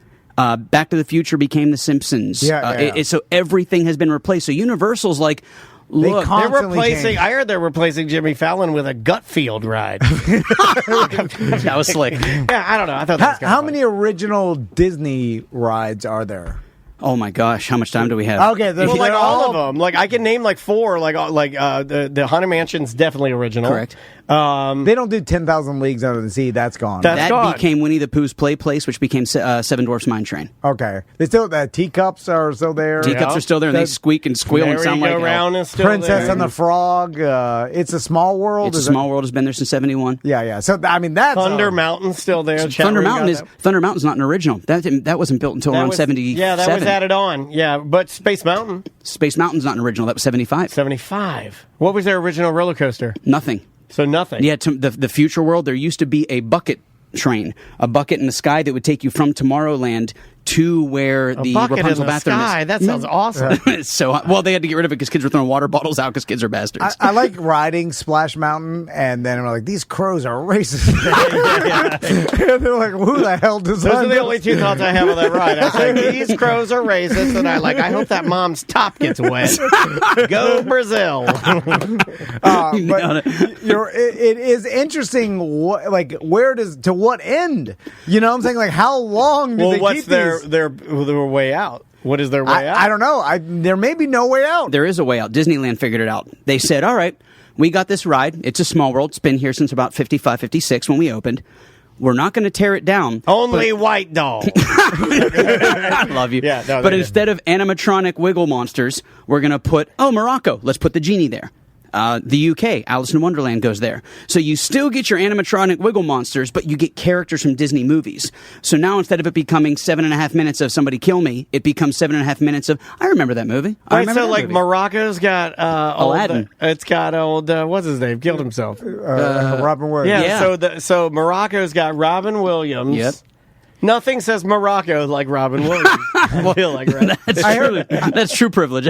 I saw a small piece of trivia on Robin Williams in that whole the Aladdin movie. Like, he agreed to do that movie, but he under the terms that they wouldn't use him for the marketing. Yep. And then they're just like, use him for the marketing.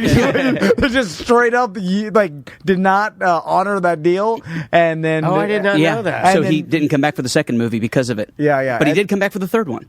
Yes, yeah. But I remember they tried to pay him off or whatever, but they just straight up, they're like, oh yeah, Robin Williams, where's he use him? Nothing made me more mad than when you see like Tom Hanks does Toy Story, and then his brother does all the commercials for like McDonald's and then all the cartoons, and I'm like, no, like all the secondary cartoons. I should say. I'm so happy you brought this and up. I don't like that. I'm like, well, that's Bobo Woody. That's not the real guy. I was walking into, so when you go into Toy Story Land and they have that giant Woody statue and he says, there's a snake in my boots. That's the brother.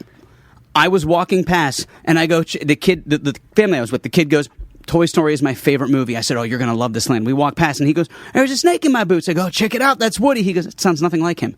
This 6-year-old kid goes, that sounds nothing like him. You can tell the difference. It blew my mind because I was like, that's Forrest Gump. I know what I know. They should have got Chet Hanks to do the voice, to tell you the truth. There's a snake in my boot, blood clot. Hear me now. Rude boy. Inward with an A. Out of his head. Haile Selassie. Strictly roots and gold jar. So before we leave, Joey, anything else theme park related that is going on right now? It's so funny, and I know that they're not trying to ruin it for us, but like we get Halloween in August, we get Christmas in October, Mardi Gras coming the first week of February. Okay, all right. Do we have the name of bands? Not a single one. I looked everywhere. They said, it's so funny because it's all, even AI is like, well, the Goo Goo Dolls might be there. And I was like, wait, AI, you can't give me... Look, well, I mean, that is a safe bet. Because the Goo Goo Dolls basically live at WonderWorks. I think they live inside WonderWorks. Johnny Resnick's a greeter. Because Resnick's face is so... My God. Back away from the plastic surgery, Resnick. Yeah. You're starting to look like Lady Elaine from Mr. Rogers' Neighborhood. You know, like his whole face, he can't even, like when he talks, his mouth barely moves. Yeah. It's wild. It's wild. And he has the same hair that a lot of guys get this weird doll hair, like Billy Ray Cyrus has the doll He's hair. got the Bon Jovi hair. No, what's the guy, the Australian country music singer? Oh, Keith Urban. Keith Urban has the doll hair. It's like a blunt hair. Like their hair is very choppy, chunky, blunt. Is it anything like it's doll hair? Like it's not organic. Like it's not real. But it's not like Howard Stern's, right? Howard Stern's is not real. I'm a huge fan. I'm a mega fan. Same, bro. I'm Huge the fan. biggest fan. It's Private a Parts, great It's a movie. wig. Huge He is a big fan. wig. Huge fan. You know what I heard? I heard he wears a merkin too, because I heard that his body is so weak that it's like poofing out his pubes. So in Mardi Gras and Disney Mardi Gras, there's got to be.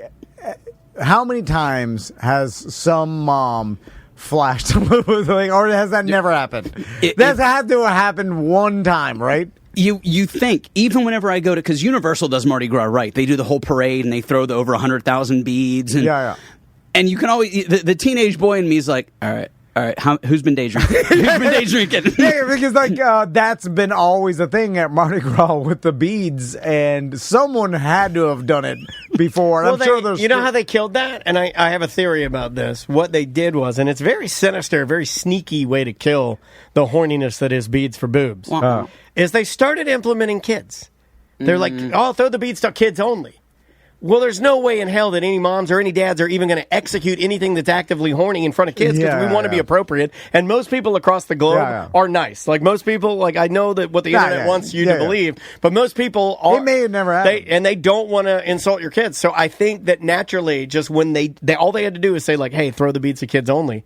And it kind of, it made it so we're like fish out of water. Like there's no way I'm going to be like, show your... And then there are a bunch of kids around, you know. Right. It is funny though. And my wife standing there as she just flops them out. Oh, I love that. I dated a girl that was obsessed with flashing.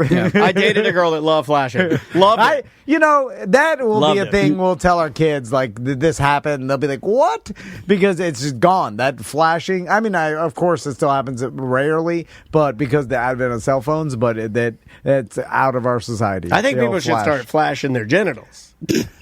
That's a more aggressive flash. Just a quick one. Just a quick. Just an up and down. Yeah. I mean, they've been doing that, but they're monsters. Those people are in jail.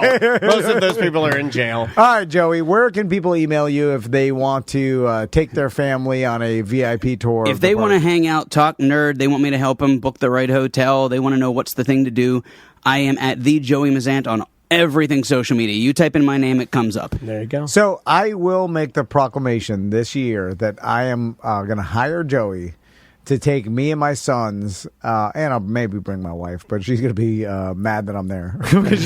She's told me that she's never going to go to the park. Take her and do it your way. Yeah, I know. And then set her up a massage or something so she doesn't get in your business. Yeah. You know, I should do that. Yeah, me, do it my your sons, way. and Joey. Yeah. Get him drunk. Because Joey get won't your sons mind drunk out there. when I'm grumpy the whole time because he'll just ignore it and then focus on the Get kids. your sons at 11 and 12 and they start handing them margaritas. You know, one That'll give 'em margarita. grit. Yeah, just a couple sips. 5 margaritas. I know. I'm so sleepy, Daddy. Yeah, you're pegged. All right. The song from 2 years ago. Okay. Joey, what's your email? JoeyMazant at yahoo.com or at the Joey Mazant, YouTube and Instagram. He didn't want to give it out after the pegging. That's weird. That's weird. What's your email? I'm good. All right. We will see you on Monday.